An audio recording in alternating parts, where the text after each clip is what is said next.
तो आप सभी को हर छठ की बहुत बहुत शुभकामनाएं और सभी माताओं बहनों की गोद ऐसे ही हरी भरी रहे। तो आज हर छठ का त्यौहार है और यह त्यौहार पुत्र की लंबी आयु या पुत्र प्राप्त के लिए किया जाता है। तो सारा कुछ मैं बताने वाली हूँ और मेरा बहुत अच्छा आज का ब्लॉग होने वाला है जो कि हर छठ के ऊपर है। Hello my YouTube family, welcome back to my channel. और आप लोग कैसे हैं? आशा करती हूँ बहुत अच्छे होंगे। और आज है हर छठ का त्यौहार, तो उसी की पूजा के लिए मैं जा रही हूँ हर छठ का पूजा करने। तो आप देख सकते हैं मैं फूल वगैरह बहुत सारा तोड़ ली हूँ और अब जाएंगे हम पूजा करने। मैं पूजा करने कहीं और जाने वाली हूँ तो जो हर छठ का त्यौहार है इसकी पूजा कभी भी अकेले नहीं की जाती और बहुत विधि विधान से ये पूजा होती है। तो आज सब कुछ दिखाने वाली हूँ आपको हर छठ के त्यौहार के बारे में। तो चलिए अब चलते हैं। मैं घर से निकल चुकी हूँ और कुछ ही देर में मैं पहुँच जाऊँगी जहाँ मुझे पूजा के लिए जाना। तो सबसे पहले ये चुकड़ी होता है जिसको हम लोग पानी से धो लिए हैं और इसे धागा बांध देते हैं इसमें। और ये टोकरी होता है तो इसको हल्दी से टीका कर लेते हैं। और आप देख सकते हैं कि ये चुकड़ी को धुल लिया है मैंने, हल्दी से टीका भी कर लिया है, टोकरी को भी। और ये दोना होता है जो कि महुआ के पेड़ का पत्ता होता है। फिर इसके बाद इसमें सतनजा मतलब 7 तरीके का जो अनाज होता है जो हर छठ में इस्तेमाल होता है तो वो डाल देते हैं। मैं अभी डाल रही हूँ जैसा कि आप देख रहे हैं। 7 तरीके का इसमें अनाज होता है और महुआ भी होता है। महुआ का बहुत ज़्यादा विशेष महत्व होता है इस व्रत में और महुआ से रिलेटेड सारी चीज़ें लगती हैं। पत्ता हो गया, पत्तल हो गया, दोना हो गया और ये बांस का टोकरी होता है। तो आप लोग देख सकते हैं मैं इसको फुल कर दी हूँ। और इसके बाद अब हम अपनी पूजा को शुरू करेंगे। तो ये हर छठ ये वो बोलते हैं जाली छुली जो आपको दिख रहा होगा, हर छठ में इसी का इस्तेमाल होता है। और ये टोकरी ऐसे सजा के पूजा के लिए बैठना होता है। तो हम लोगों ने सारा कुछ सजा लिया है और इसके बाद सीधा कथा स्टार्ट हो जाएगी। तो आप देखिए ऐसे होती है हर छठ की पूजा। अवतार धारण किया है, अतएव मेरे ऊपर भी कृपा करिए। सुभद्रा अपने बेटे अभिमन्यु के मारे जाने से बहुत दुखी है और शोक से अत्यंत पीड़ित होकर मरना ही चाहती है। हे देव। तो इस पर 5 अध्याय की कथा होती है जो कि बहुत विधि विधान से हम लोगों ने पूजा की है। लास्ट में मैं आपको पूरा 5 मिनट का अपना वीडियो अपलोड कर दूंगी। संपूर्ण कथा भाभी ने पढ़ी है। तो शुरू में लोग बोर हो जाते हैं इसलिए मैं सबसे लास्ट में करूँगी। तो आपको देखना हो तब ज़रूर से देखिए, बहुत अच्छी कथा होती है इसकी। और यहाँ पर जो आपको ये बलून दिख रहा होगा सामने, गुब्बारा, इसको तालाब बोलते हैं। ये तालाब भी बनाया जाता है जिसको दूध दही और सबसे भरा जाता है और इसमें बच्चों के खिलौनों को तराया जाता है। फिर लास्ट में इसी को जो पानी रहता है अपने बच्चों का चेहरा पोंछा जाता है इसी पानी से। और बहुत सारे लोग काजल भी लगाते हैं। तो बहुत ही अच्छी ये कथा होती है और सबको सुनना चाहिए। तो मैं आपको बता दूं कि आज का जो व्रत होता है अपने पुत्र की लंबी उम्र के लिए किया जाता है। मतलब जिन लेडीज़ों के बेटा होता है, लड़का होता है, वही लोग इस व्रत को करती हैं। और ऐसा माना जाता है कि इस व्रत की कामना या व्रत को करने से पुत्र की लंबी उम्र होती है, या कि आपको पुत्र की कामना होगी कि आपके बेटा हो जाए संतान में, तो उसकी भी ऐसे कहते हैं कि मतलब इच्छा पूरी होती है। तो आज के दिन सबसे ज़रूरी चीज़ होता है कि आपको क्या खाना है क्या नहीं खाना है। तो आज के दिन इसमें कोई भी ऐसी चीज़ नहीं खानी होती जो कि खेत से उगाई जाती है। और हमारी मम्मी लोग बोला करती थी कि खेत में आज के दिन जो लेडी जब व्रत करती हैं तो उनका पैर भी नहीं पड़ना चाहिए। और इसमें पसही का चावल खाया जाता है जो कि तालाब या किसी पोंड में उगाया जाता है। और भैंस का सब कुछ इस्तेमाल करते हैं हम, भैंस के घी से हवन किया जाता है। और दूध दही जो भी हम अपने खाने पीने के लिए इस्तेमाल करते हैं वो भैंस का होना चाहिए। और आज के दिन जो इसका गौर बनता है पूजा के लिए और लीपा जाता है गोबर से, वो भी भैंस का ही होना चाहिए। तो अभी हम लोगों की कथा कंप्लीट हो चुकी है और इसके बाद हम लोग करेंगे हवन की तैयारी। बहुत ही प्यारी सी कथा है, आप ज़रूर से सुनिए। 5 मिनट का वीडियो है, लास्ट में मैं अटैच कर दूंगी, आपको ज़रूर सुनना चाहिए, बहुत प्यारी कथा है। और अब हम लोग करेंगे इसके बाद हवन की तैयारी। हम लोगों ने इसमें पूरा अक्षर डाल दिए है और ये चाली छुली होता है जिसकी पूजा होती है आज के दिन। अब हम लोग हवन के लिए आग वगैरह रेडी कर लेते हैं।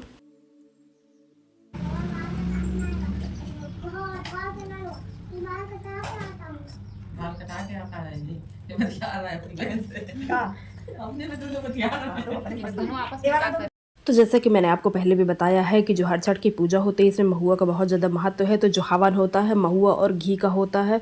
कई लोग गुड़ भी डालते हैं लेकिन अभी हम लोग सिर्फ महुआ और घी से इसका हवन कर रहे हैं। और इसमें कोई हवन सामग्री वगैरह नहीं डाली जाती है, सिर्फ महुआ और घी का हवन होता है इस पूजा में। और थोड़ा सा पसही का जो चावल होता है वो डाला जाता है। और इसके बाद हम लोग करेंगे आरती। फूल चढ़े और चढ़े मेवा, भोग लगे संत करे सेवा। जय गणेश जय गणेश जय गणेश देवा। दयावंत चार भुजाधारी, माथे सोए मूस की सवारी। जय गणेश जय गणेश जय गणेश देवा। अंधन को आँख देत, कोढ़िन को काया, जन को पुत्र देत निर्धन को माया। जय गणेश जय गणेश जय गणेश देवा। सूर्य श्याम शरण आए समर कीजे सेवा। जय गणेश जय गणेश जय गणेश देवा। मन की लाज रखो समूह सवारी। कामना को पूरा करो जग बलिहारी। जय गणेश जय गणेश जय गणेश देवा। कानन चतुरानन पंचानन राजे। स्वामी पंचानन राजे। शासन गरुड़ासन हंसासन गरुड़ासन। करुणा माता सुनी माता करुणा बरसाने। और इसके बाद आरती होने के बाद यहाँ पे फेरी लगाई जाती है 6 बार महुआ के साथ। महुआ और पसही का चावल लेके। तो कई जगह करते हैं लोग, कई जगह नहीं करते हैं। यहाँ पे कई लोग नहीं करते, तो मैं भाभी को लेके घूम रही हूँ क्योंकि इसमें अकेले फेरी नहीं लगाई जाती। और अब यहाँ पे हर छठ माता इसको बोलते हैं, जो कि जाली छुली होता है। तो मान्यता या कोई भी आपकी कामना हो, मन्नत हो, तो वहाँ पे सीधे हाथ से गांठ लगानी होती है, जो कि एक हाथ से लगानी होती है। तो मैं तो 2 ही लगाई हूँ और भाभी को कुछ ज़्यादा मांगना था तो वो कई बार लगा रही हैं। लेकिन हम लोगों को इधर ऐसा माना जाता है कि जब जिसके भी संतान नहीं होता तो आप उसके नाम का गांठ लगा देंगे, उसका नाम लेके, तो उसको भी अगले बार हर छठ आते आते संतान की प्राप्ति हो जाएगी। लेकिन यहाँ पे भाभी लोग बोल रहे हैं कि आप कुछ भी मांग सकते हो, मतलब आप कामना करके कुछ भी मांग सकते हो कि मेरा ये काम पूरा हो जाए, तो वो आपको पूरा होगा। तो हर जगह का अलग अलग नियम कानून होता है, आप जानते ही हो। चलो नाम बताओ। लग जाए। और पूजा पाठ कंप्लीट होने के बाद भाभी लगा रही हैं सबको श्रृंगार, सिंदूर, बिंदी, ये सब लगाया जाता है एक दूसरे को। तो अभी आप मेरे पीछे देख सकते हैं, फाइनली पूजा पाठ कंप्लीट हो चुका है। और अब बहुत ज़्यादा लग रही है प्यास, क्योंकि व्रत में खास तौर पे प्यास और चाय का बहुत ज़्यादा लगता है। और जो ये तालाब का पानी है, दही दूध का है, तो इसी से बच्चों का चेहरा पोंछा जाता है। तो बच्चे तो अभी हमारे सब खेलने गए हैं, कहीं और भेज दिया था हम लोगों ने, क्योंकि पूजा में बहुत डिस्टर्ब होता है बार बार, तो फिर अभी नहीं कर पाएंगे, आएंगे तो करेंगे।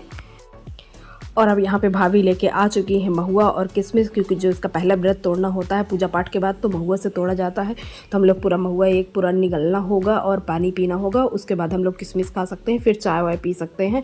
और आज के दिन खाने में खाते हैं पसही का चावल और दही। खेत से उगाई हुई कोई भी चीज़ हम लोग नहीं इस्तेमाल करेंगे इस व्रत में, बिल्कुल भी नहीं करनी होती है। तो लास्ट में जब हम इसका खाएँगे, व्रत तोड़ेंगे, तो दही और चावल खाना होता है। और इसके बाद अब हम पी लेते हैं चाय। चाय में शक्कर नहीं है, सिर्फ दूध है और पत्ती है, क्योंकि शक्कर नहीं पियेंगे। और इसके बाद अब पूजा पाठ मेरा कंप्लीट हो गया और मैं जाऊंगी अपने घर की तरफ।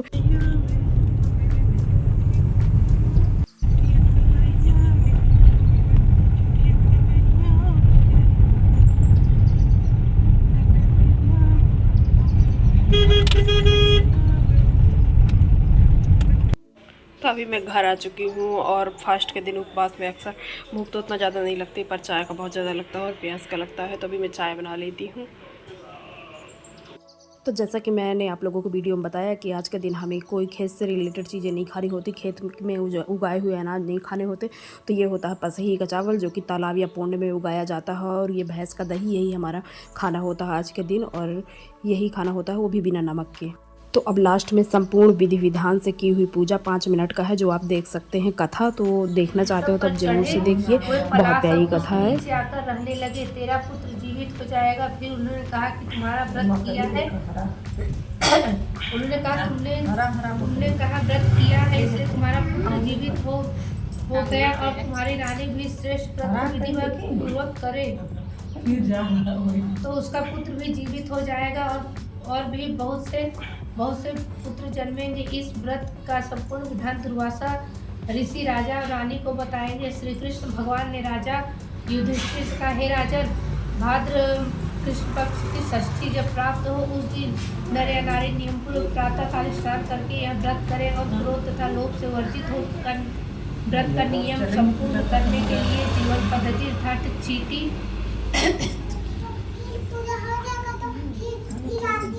वर्जित का नियम करके जब तक व्रत कर रहे हैं तब तक जीव मात्र की हिंसा नहीं करनी चाहिए।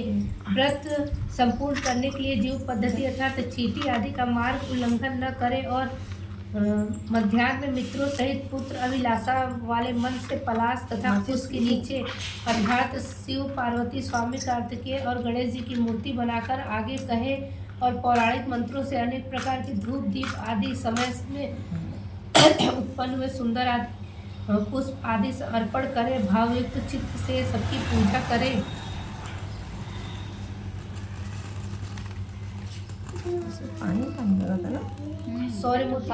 पंचमुख सूत्रधारी नंदी भृंगी महाकाल आदि गणों से युक्त आप शिव को नमस्कार करता हूँ। ऐसे शिव की प्रार्थना करें। शिवा हर कांता प्रकृति श्रेष्ठ हेतु सुख सौभाग्य दायिनी गौरी और धात्री को नमस्कार करता हूँ। ऐसे पार्वती जी की प्रार्थना करनी चाहिए।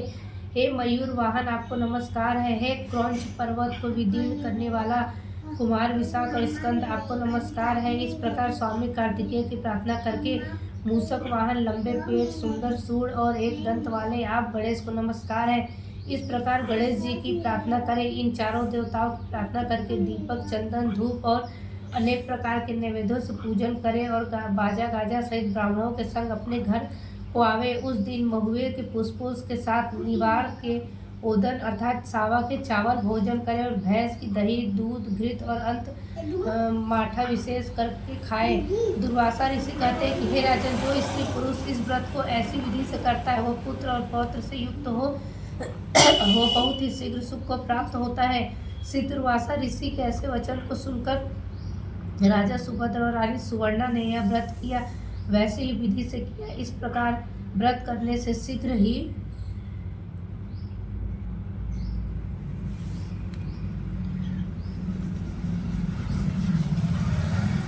राजा सुभद्र का पुत्र ग्राह के गले से निकलकर बोलने लगा। तब माता पिता ने दुर्वासा ऋषि के चरणों को नमस्कार किया। उस व्रत के प्रभाव से राजा की और भी दीर्घ आयु वाले महान वीरवान बल और सत्वगुण से युक्त कई पुत्र उत्पन्न हुए। जब से राजा सुभद्र यह व्रत करने लगे तब से उनके राज में इति यानी अतिवृष्टि अनावृष्टि आदि उपद्रव महामारी तथा दुर्भिक्ष आदि नहीं हुए और बहुत वर्षों पर्यंत राजा निर्विघ्न राज्य करता रहा।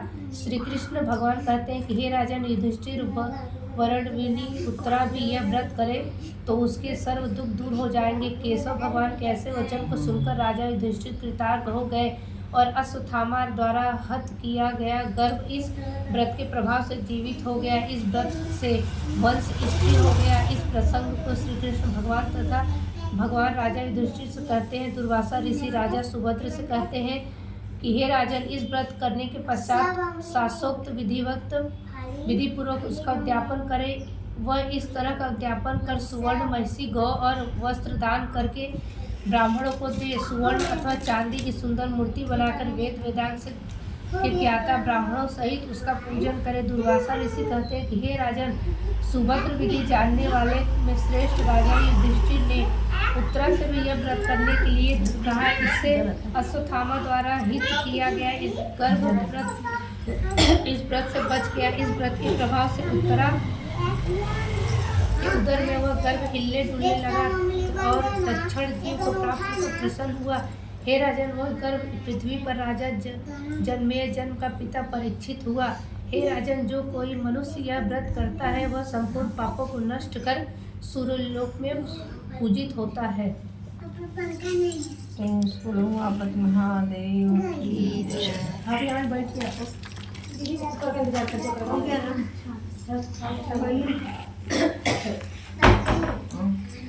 आगे चला। रानी ने धाई के पुत्र को धधकती हुई आग में डाल दिया। धात्री के पुत्र को अग्नि में डालकर वह अपने पुत्र की याद में विलाप करती हुई अपने प्राण त्यागने को तैयार हो गई और राजा भी व्याकुल होकर आत्महत्या करने को तैयार हो गए। वह धात्री भी अपने पुत्र के दुख से दुखित होकर निर्जल वन को एक चली गई और मध्याह्न काल में देवता का पूजन करने लगी। धात्री वहाँ एक सूर्य मंदिर में पार्वती और गणेश जी सहित शिव जी की विधिवत पूजा करती थी। वह नित्य प्रति पूजन और ध्यान करके तृण धान्य और महुआ खाकर देवता की पूजा तथा दान किया करती थी। श्री कृष्ण चंद्र जी कहते हैं कि हे युधिष्ठिर, इस तरह पूजा व्रत करते हुए उसको भाद्रपद मास कृष्ण पक्ष की षष्ठी के दिन नगर में एक अद्भुत दर्शन हुआ, जिसमें कि एकाएक वही एक उस धाय का अति सुंदर पुत्र भाड़ के बीच से निकल आया और उसे देखकर राजा रानी और सब लोग बड़े विस्मित हुए। उसे जीवित देखकर चिंतित लोगों ने ब्रह्मज्ञानी पंडितों से इसका कारण पूछा। राजा को यह रहस्य बताने के लिए शिव जी की आज्ञा से शिव स्वरूप दुर्वासा ऋषि वहां आ गए। अपने मूर्तिमान मनोरथ के सदृश स्वरूप शिवरूप दुर्वासा को आया जानकर राजा ने अगवानी करके अर्घ आदि से उनका पूजन किया। फिर बारंबार नमस्कार करके वह बात अर्थात धाय का पुत्र जलती हुई अग्नि की भट्टी से कैसे जीवित हुआ हो गया यह पूछने लगे। दुर्वासा ऋषि ने कहा, हे राजन, आपके भय से धात्री वन में चली गई है। वहाँ भक्ति पूर्वक पार्वती, स्वामी कार्तिक तथा गणेश जी के सहित शिव जी का पूजन और व्रत किया, उसी का यह उत्तम फल है। हे राजन, आपको भी यह व्रत आपको भी वहाँ आज जाना उचित है और उस व्रत को ग्रहण करना श्रेष्ठकर है। श्री कृष्ण जी राजा युधिष्ठिर से कहते हैं, हे महाराज, इस प्रकार संतुष्ट करके राजा और रानी ने वहाँ पहले दुर्वासा ऋषि को भेज दिया। फिर पीछे से रानी और राजा ब्राह्मणों को साथ लेकर उस वन को चले जहाँ पुष्प पलाश के नीचे अतिशय श्रद्धा से पार्वती, स्वामी कार्तिकेय और गणेश जी के सहित शिव जी का पूजन करती हुई धात्री को दुर्वासा द्विजों राजा ने देखा। राजा ने उस धात्री को आश्वासन देकर उसके पुत्र को उससे मिला दिया। तब पश्चात धाय ने व्रत का संपूर्ण महात्मा राजा को बताया। धाय ने कहा, हे राजा, मैं अपने डर से यहाँ आई हूँ, तभी से केवल वायु भोजन करती हुई शिव, पार्वती, कार्तिकेय तथा